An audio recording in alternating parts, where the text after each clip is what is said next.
It's on me. Oh, okay. Hi guys, we're back. We're back with We Don't Live Here Anymore Part 2. And this time it's me, Eddie again, Julian. and today joining us, Mommy, aka Donna. So we told you last time we started, we were talking about some things about children, and who else would know better about children than Mommy? So we're talking about what we're talking about kids and doing the best you can for your kids, and no matter if you do the best for your kids, some kids will still turn out um, to not be. I don't want to say disappointing, but that's the word Mommy used, grateful. So just to throw it out there real quick. So I was doing a TikTok and I was talking about the ungratefulness of adult children sometimes, and adult children who live with you who do help contribute. And I got some slack from an adult child who apparently is not helping contribute. But for the overall consensus, it seems like a lot of um, adults now are being bullied by their children.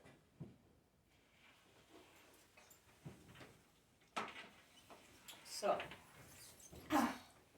it's a subject that is a little, what's the word, a little difficult to deal with sometimes. But Mommy, how do you deal with it? I call it parental abuse. I think that children who are of a certain age who can fend for themselves, is it better to leave a child in the house until they can fend for themselves and let them go and come back, or what? Like, what do you think? Well, it's like you try to give them the opportunity to find their way, but they get lost and comfortable. And you try to tell them that they have to start somewhere finding for themselves. But then they feel that you're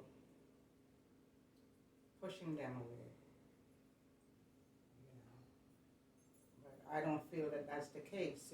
They get too comfortable, they get in this comfort zone that they, if you don't push them, they stay. And you feel bad if you push them too hard. Yeah, I can understand that. I can understand that. So what do you do? I don't know. That's the question today. What do you do? Everybody here on this panel at least has one child over 20. We all have a child over 20. We may not look like it, but we got kids over 20. But so I was basically saying in my response today on the TikTok post that I feel like for me, um, I lost my mind for something completely different. But in losing my mind, I discovered that I had to stop. I had to fall back. Like, I had to stop cooking. I had to stop cleaning. And it's weird because, not for nothing, I know so many times my brother-in-law probably came in this house and seen the sink full of dishes. And I was so embarrassed, but I was not washing them. I wasn't washing them. Because my thing is, like, you want me to do the food shopping. I gotta come home from the food shopping. And then I gotta bring in the groceries. And then I gotta put the groceries away. And then I gotta turn on cook it. Right. And then to come and find the food on the stove after it took all that energy is so disrespectful. It's so disrespectful. So I was like, oh, y'all must not want to eat. So I tried to have a conversation. Sit them down, like, listen, I'm tired. These are the expectations. Can you do X, Y, and Z? And then with the, okay, I got you. And then what happened? Nothing happened. So I just stopped cooking. I stopped cleaning. But not for nothing, part of me was like embarrassed. Like, people come in the house and they see your house, and your house is in this kind of condition. They don't understand and what you going through. Embarrassed. You embarrassed. It's like, yo. You cannot be, because you know what you're going through. And you should not be embarrassed, because everybody has it in their own way. Mm-hmm. Everybody's going through different stuff in their own way. So you should not be embarrassed, because you know what's going on, and you know why it's like that. And that's your way of dealing with things. And if people come into your home and they see things and they don't understand, it's not on you, it's on them. Yeah, but the crazy thing about it is that, like I said, I would be embarrassed, right? But if the kids bring people in, they want They're not embarrassed. They're not Now embarrassed. tell me why that is. They're not embarrassed. They They don't don't care. care. But I And know the what- people that they bring in, why don't they care? Don't they tell them, well, man, why don't you help your mom do this, or, you know? Because they're not helping their own parents. that could be what it is. That could, but okay. So now we mentioned the age of 20. So my youngest is 20. Your youngest is your oldest is 20, and your youngest is I don't even know. I stopped counting how old your youngest is. Okay. Well, you're gonna have to include him here, because he's like my youngest sister. Yeah, that's another subject. At one point, we're gonna get to grandparents raising grandchildren and the support that they need as grandparents. I do believe when we get to that topic, I'm gonna tell you about some aids that I found for grandparents who are raising grandchildren. They have a whole organization. But to stay on topic, talking to children who are 20 or in their late teens, to me, is different from talking to children who are in their 40s or talking to children who are in their late 30s or middle 30s. It's like, you hate to use the term failure to launch. And I'm just going to be honest. I had somebody say to me at work one day, don't give up. Boys take a little bit longer to get themselves together than girls do. And, you know, when they get themselves together, they're going to fly. But at what point do you, as the parent, step in and say, all right, not being funny and not to put you down or hurt your feelings, but you're being a failure to launch. And this is more so for boys, because I think for women, we're harder on our girls than we are on our boys. The expectations on our girls are so much stricter than on the boys. Like, I believe for me and mine, I think when my daughter turned 18, I was like, oh, you can't be in this house if you don't got no job. You gotta go get a job. You gotta go to school. You gotta do all this stuff. I was very adamant. Like, it probably felt like I was being a tyrant. But at the same time, it's like, oh, you gotta pay rent. You gotta do this stuff. But I feel like sometimes women with sons don't push them as hard as we can, or either is the expectation not set up for them from when they're younger. So then does the failure fall on the child, or does it fall on the parent? Like, that's a tough one. Like, how do you gauge that?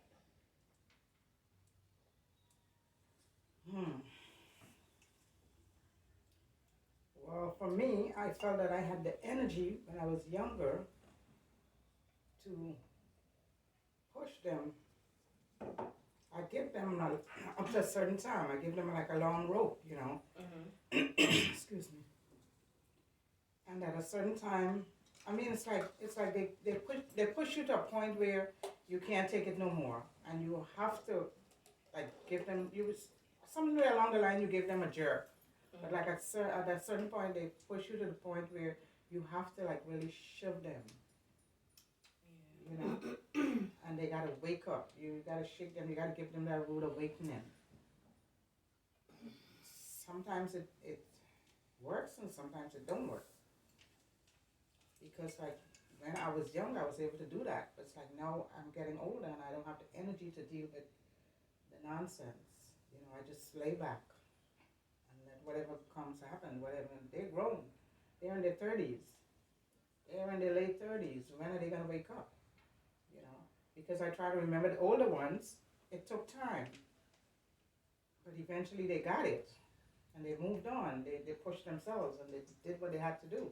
So it's like I'm hoping the same thing would happen with the younger ones, but it's not happening. The generation is different. Yeah.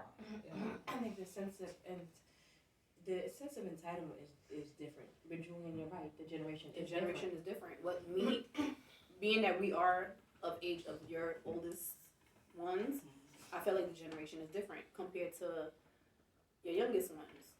Their generation is different from when we were growing up, because the things that they do, we would have never done. But it's like, is it a sense of entitlement? Because one thing that bothers me is this statement, and I'm gonna say this blanketed statement. And I don't know any parent of an adult child who is not doing what they're supposed to. I'm gonna put it this way. We're gonna put it politically correct. Not living up to their full potential. We're not gonna say fail to launch. We're not, because I don't want anybody to think disappointment. I want you to think slow to progress. That's what we're gonna put. Right. Fail to launch, slow to progress. because we don't want to ever, kill their spirits more than it needs. We don't want to do that. Right. But do we ever think that children who are in that position, like some of them, I'm not saying it's an excuse, but what if there was trauma involved? Or this statement, the blanket statement, I got lost for a second. The blanket statement is, I didn't ask to be here. You So brought me into this I am world, so you right. will take care of me. Where? Where's the limitations? But not just that. Where did that statement come from? Who told you? See, and I think it depends on the child. I want to say for me, growing up in my father's household, I knew at 18 I had to go. It's not something that he said to me, but it was implied from the entire time I was growing up. And I asked him later on when I grew up, I was like, why did you say that to me? He said, because I knew that as the adult that I was, would not be able to peacefully live with you guys as the adults you were, because there's not things that you're going to do that I agree with. And I feel like if you're going to do things I don't agree with, it's time for you to get your own space.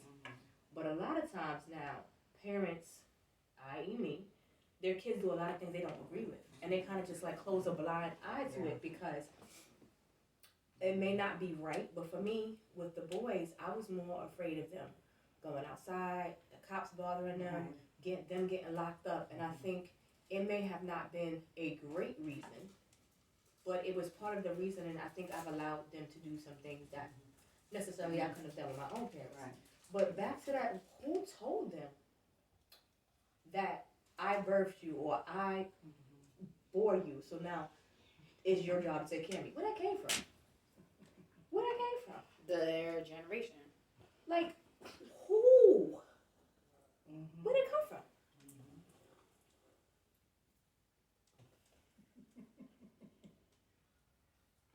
I don't know. I'm stuck because I don't know where it came from. I don't have boys, so I can't entertain that conversation.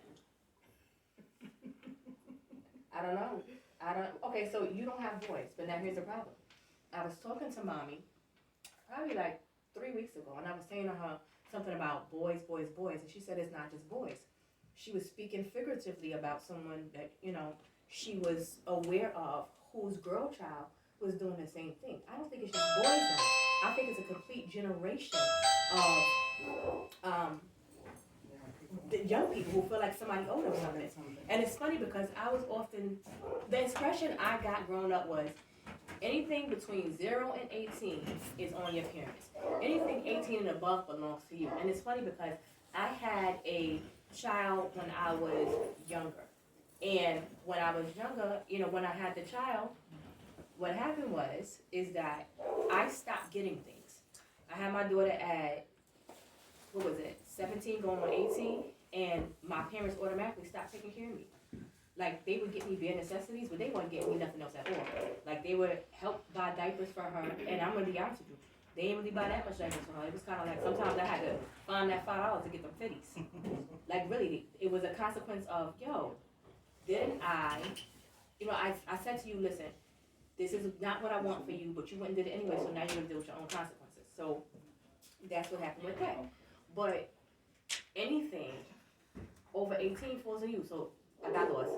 They stopped taking care of me and started taking care of her. And I believe I was in my feelings at some point, like, oh, I got this kid, and y'all just act like I don't exist anymore. And it was like, well, when you had the kid, you failed to exist. When you had the kid, you failed to exist. Like, once you got that kid, it was an automatic determination that you don't exist anymore. Like I was saying, so I had my daughter, 17 going on 18, and my parents completely stopped taking care of me. Like, I was just like, how y'all just abandoned me like that? And it was like, well, once you had that child became the priority, not you. So I had to basically try to fend for myself, which, technically speaking, I think a lot of people don't understand. The child becomes a priority. So nowadays, these kids want the mother to take care of them and the child. They want you to buy sneakers for them and the child. They want you to feed the child, they want you to clothe the child, they want you to do all this stuff for the child, but The mother who? Your mother? No. My mother was like, she was very adamant, like, okay, so you had a baby? Okay, so we'll see you later. Go work out your life. We gonna take care of this baby. We gonna make sure this baby eat. We gonna make sure this baby is good. Even though they weren't pleased with the decision, we gonna make sure this baby's But good. everybody's different, because I didn't do that.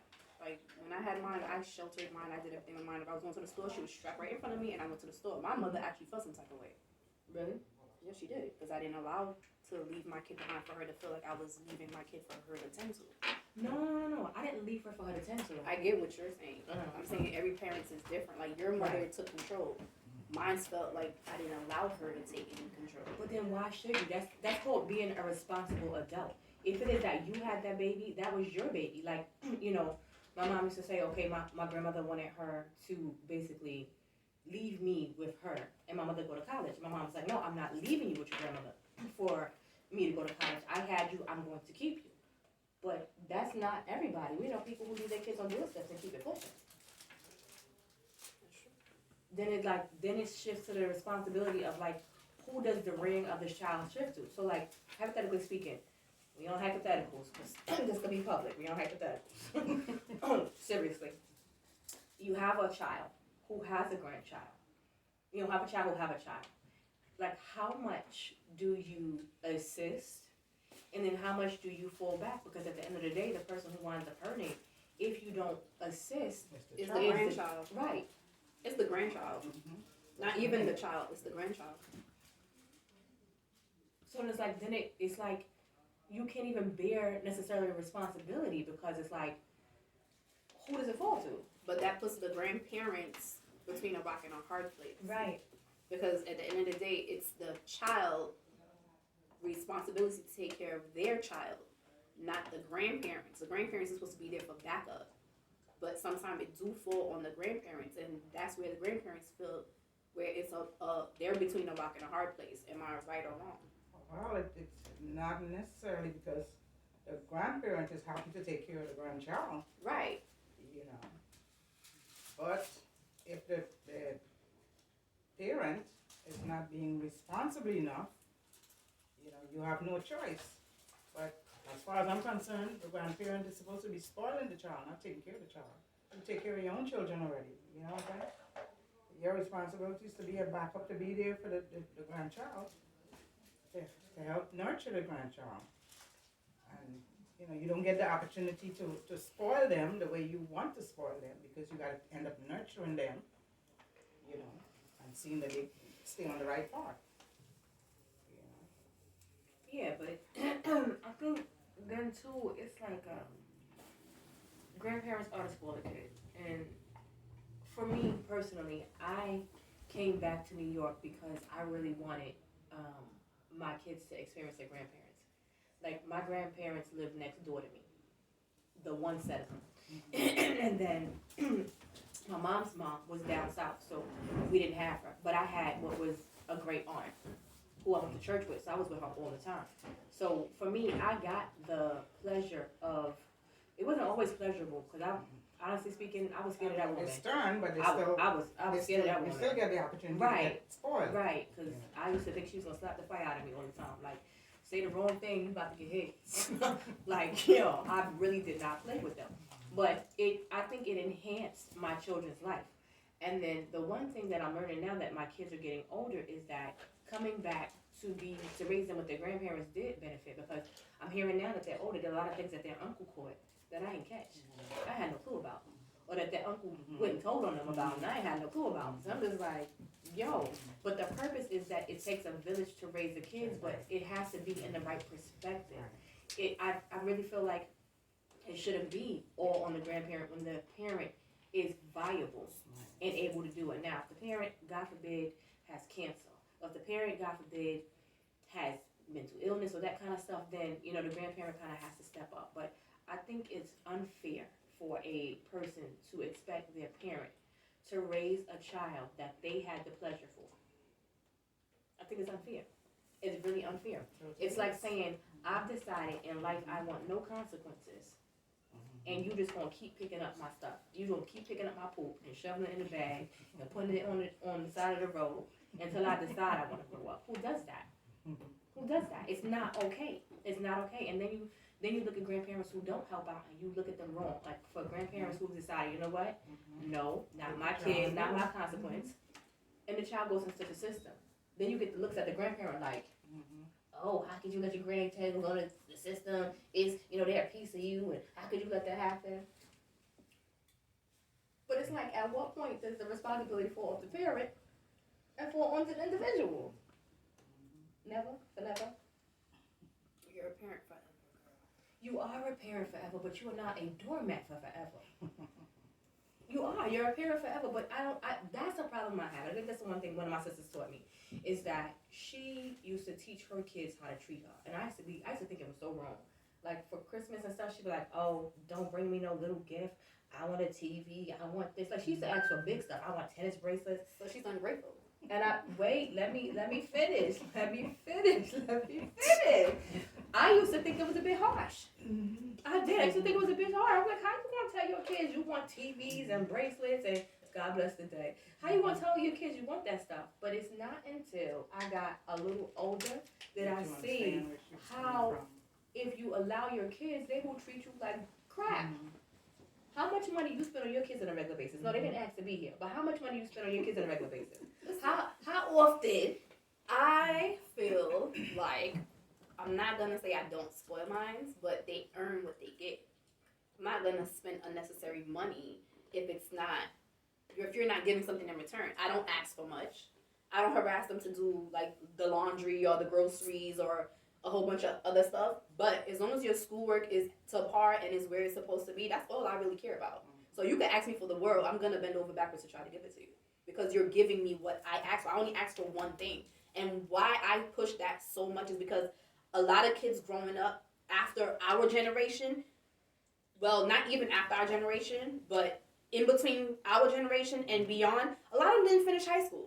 A lot of them found out about this GED and they chose to drop out and was like, oh, I'm going to go get my GED. I knew plenty of kids who left school because they knew GED was so easy to just get. And they didn't have to do the whole term of school. I could go study for my GED today, and in 2-3 weeks, I got my GED. I could just take a test. So these kids are different. So and then you have to think about it. A lot of them didn't go to college. Or a lot of them do have college like backgrounds, and you're still not doing nothing with it. How many of us went to college and had some kind of background and still in a bullshit job? Not to say it like that, but you could have the utmost education background and still be nowhere. Even at my last job, I had a girl who went to high school. She went to college. She went from the bottom up, and she said she literally struggled because her mom didn't have it like that. So as a black woman, she pushed herself to get a college degree. And guess what she was doing? Cutting sandwiches in the back of a fucking cafeteria. But she had a full fucking degree and everything behind her. Okay? So just because you have that and you see somebody cutting sandwiches don't mean that they're less than you because they're fucking cutting a sandwich. Mind you, you had managers who was in the office who didn't even have what she had. Who didn't have a college degree. They had maybe half. Not even a bachelor. She finished her whole 4 years and got her stuff. But she was in the back cutting sandwiches. And you have some, that was in office thinking that they were better than her because they were in a position that she wasn't. But don't understand that she did everything she had to do. But that don't mean because she had it, it was given to her for her to be in a different place. But that's why I said I chose education. You bring in the education, I'm going to give you whatever you want. Because at the end of the day, I'm not going to be here forever. And regardless, at least I feel like if they tried and they have it, I'm not going to say they're going to have a good job because I forced them to finish school or forced them to have their, whatever. That doesn't mean they're going to have it. But I just want them to have it. Give them that opportunity. There's a lot of us out here that don't have that at all. Or they do have it and they still don't have nothing to do with it because it's not given for us to have. Like if you don't have a scholarship or if you don't, it's not that easy. Maybe I might not have that money to send my kid to college, but she might be doing something where either it's volleyball or soccer or whatever it is and get a scholarship and continue going to college. Or I could pay half of her college and probably can't afford to finish her, and now she has to drop out because I can't continue. I want them to do things on their own so that at some point in time they can pick up their slack and keep on going and have something to fall on. I get it because it's picking us slack. Like I said last time about seeing the kids what seems like after the during the pandemic, and there were a lot of homeless young children, not young children, but young adults. Like the girl I told you last time was sitting outside under the train, and it's just like, yo, I'm looking at her and her face, and she can't be no more. She has to be anywhere between 19 and 25, and she's sitting outside with a shopping cart. And I went to her and I said, listen, do you need something? And I'm not telling you the story to tell you what I did. I'm just telling you the story because it impacted me because of her age. But what caught me is that at her age, she was homeless and outside, had her entire life inside of a shopping cart, and she asked me for some smell good. She didn't want the money, she didn't want the mask, she asked me for some smell good. So at some point she had some kind of structure. But her structure failed because the parental unit that was holding her up was probably no longer here. So that means the apartment they were in, she probably got evicted from because you can't pay the rent. So now she's 19, between 19 and 25, and she's homeless. So I get what you mean by picking up the slack. But it's like, I think with you, it's not so much picking up the slack, it's making them accountable. Like, I'm going to put forth this much effort, and I'm asking for this much effort, so it makes them accountable. I think the problem with children who are process delayed is that they have no self-accountability. The mom will have accountability for the grandchild, but the child has no accountability for their own child. The child has no accountability for themselves. See, you seem like what you said to me, what I heard you say is you're teaching accountability. So if you give me this, I'm going to give you that. Right. Which is how it actually should be. The problem is a lot of people now don't have accountability because it's, I'm going to get this, I'm going to get this, I'm going to get that, and they have nothing to give back in return. Which is why they seem to feel as if somebody owes them something. So I guess we just answered our question. That's why they feel like somebody owes them something or somebody's to take care of them because they're not used to somebody making them accountable. So it's just like, at what point now, if I've not made you accountable your entire adult life, then now, how do I make you accountable? Because now you have, you're on a threshold of, it's dangerous at that point. It's dangerous at that point because if you're functioning as an adult who is not accountable, then that puts you in so many other realms for so many other things that don't just become your problem, they're mine. Because now you live in a house with me. So now you bring this stuff home with me. And I think these children who are unaccountable have a different mindset. So I don't know if this applies to any of y'all. Because my father was he was a preacher, but he was a little hood. So he used to say to us, whatever happens out in the street, don't bring it back to my house. Whatever happens out, don't bring it back to my house. So like, if we got outside in trouble out in the street, we better not run back home. Now that seems a little crazy, but if you're not accountable to yourself, you're not accountable to anybody else, whatever you go out in the street, you bring it back home, then who's it affect? Everybody in the house. That's why a lot of people die in front of their doors, or that's why a lot of people get their mama shot and their daddy shot because they're running back to the house. So it's like saying, I'm big enough and bad enough to go outside and be a grown person, but now I want to run home and be a kid. So it's just the weirdest thing in the world. But the question is, and I'm asking you ladies to kind of help me, how do we fix it? I don't think you can fix it because they're already grown. I think at a certain age, if you acknowledge it early enough, then there's a possibility that you could get into it and fix it or change the path of wherever you started and change it to a different path. But I feel like once they pass a certain age, they're already adults. They're already in an adult stage. It's not much you can say to them. They will respect you if they have respect for you because you're their parent. But I don't feel like they do feel they have to listen to you. I'm an adult. If I'm 20-something years old and you're telling me X, Y, and Z, I'm going to respect you because you're my mom, yes.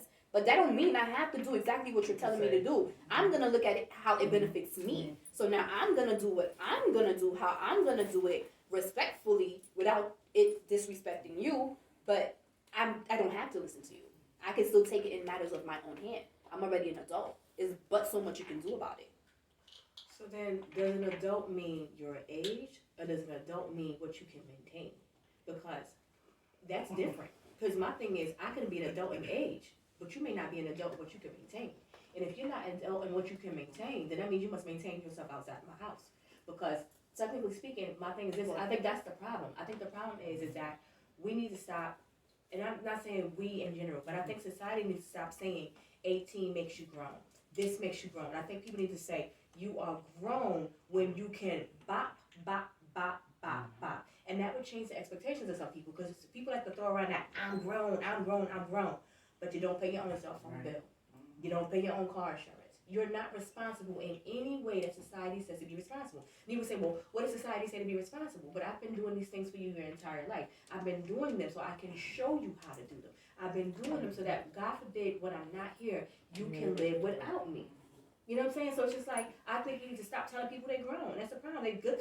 I'm grown. Okay, and King Kong beat his chest, and he still died. So, like, this is where you I don't gotta start understand. cutting them off and letting them having to feel that pain. Like, you don't have to let them feel it. Like, not for nothing. If that's what you gotta do for them to feel it, for them to grow up, you're gonna have to do it. You don't think plenty of times I done probably kicked my first one out and be like, listen, you think you grown, you wanna act a certain way, get the fuck out. I'm not scared to say it. Get the fuck out. Bye. You think you can, go ahead. You think you could live out there? Go ahead. Well, you know, it's so funny the way you say it. You remind me of my mom. Yo, my mom used to put me out all the time. I used to come home with my dad. I'd be sitting on the stool. Yo, she'd be like, you think you big? Okay, get out. And I'd be sitting on the stool like, Dad. She put me out again. I ain't do it all the time. It's not an all the time thing. I've done it twice because I feel like if I tell you to do something and then you're going to turn around and brush me up because I'm mommy and I do have conversation with you or I do play with you or whatever the situation is, and now you're just literally belligerently on some like, yeah, okay, whatever. And then turn around the next day you do the same thing. Oh, yeah. Now, I let you have it and I give it to you for a week because she'll sit there and tell you. I'll tell you today and I'll tell you tomorrow. But by the end of the week when you think you good, you're not. Because you're going to want something from me and you're not going to get it. But that's the problem. The problem is I think nowadays, I don't know what it is. The guilt, and Mommy, maybe you can help us with it a little bit. The guilt that parents raise their kids in nowadays is ridiculous. I don't have it. Yo, and then you know what I'm gonna tell I'm gonna tell you this. If I told you something and you ain't doing it, I'm dragging you by the back of your neck and I'm putting you out. And you're not taking nothing I bought you. All right? Take the coat that somebody else gave you or you bought for yourself. If I bought those shoes, do not take it. If I bought those pants, do not take it. Whatever you have on, you shall go with that. And enjoy yourself. There is no guilt behind it. I have no energy for it. I can't do it. But you know what it is? Laid back. Have a good day. Ain't no guilt behind it. I'm not mad at her because I promise you, Mama used to say, you want to call the people? Good. Please let them understand. I wish one of them kids, You that's what they used to do back in the day. I wish one of them kids would tell me that. You gonna call ACF on me?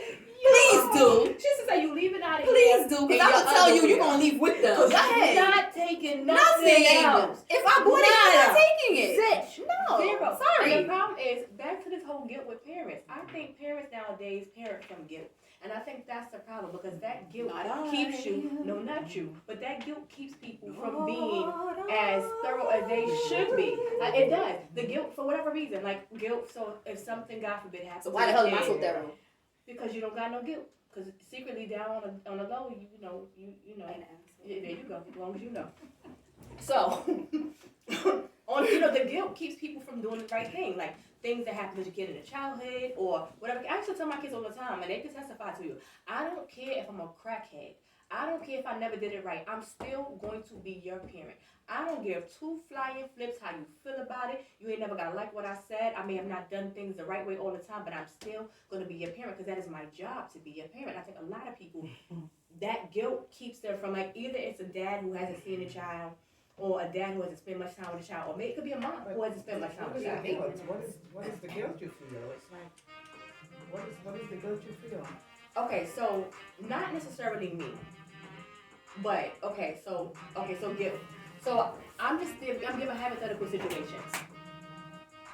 If my kid or a lot of parents say like things happen to a kid in their childhood, traumas happen, right? So sometimes the parent feel like they didn't protect the kid, or sometimes the parent feel like they weren't home enough. Like maybe you work 2 jobs, hypothetically speaking. Maybe you work 2 jobs and you didn't spend enough time with that kid. The kid is a latchkey kid. So now you're going to do your very best to give your kid everything you can give them because you're guilty for not spending time with them. Parents have guilt for different But reasons. I kind of guilt. feel- I don't feel I did everything I can for them. I did everything I could. There's no guilt. There is no guilt as far as the way you brought your kids, the way I brought my kids up.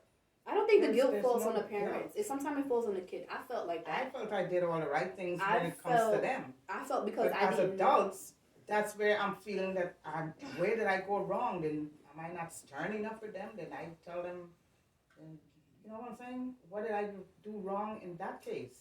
I don't know. I feel different because I feel like I did the opposite. Because my mom wasn't around, I felt like I had to be around.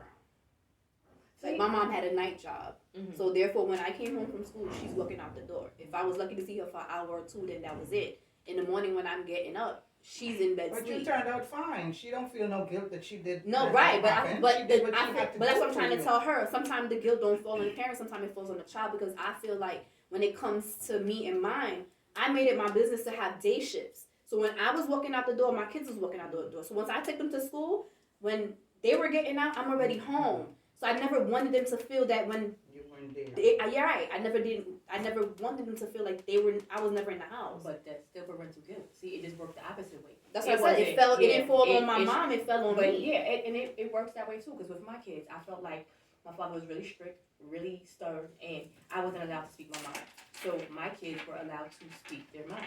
I always said to them, you can say to me what you want to say to me, but you have to say it in a respectful manner.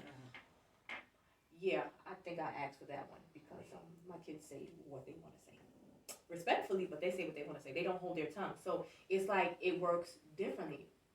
With you, it fell on you. With me, it fell on me. But sometimes you have children, and I'm just going to say it because I don't think people understand. Children are manipulative. Not all children, but some children are very manipulative. And that's where the guilt comes from sometimes because when it falls on the parent. Because kids will say to you, oh, you didn't do this for me, you didn't do that for me. So now you're overcompensating in certain areas. And I don't think sometimes parents don't realize they do it. So I'm not home, but I'm buying you everything you want. You understand? Because I'm buying the time that I can't spend with you. And then what happens? You have a child who is spoiled and now unaccountable. On that note, this looked like a conversation that is going to lead on to a next episode because we are going to wrap it up, guys. All right. But we would love your input, insights, questions, comments, and we can actually incorporate your questions, comments, inputs into our conversation and open it up even more. So, Come on, guys. We need your comments. See you later. Peace out.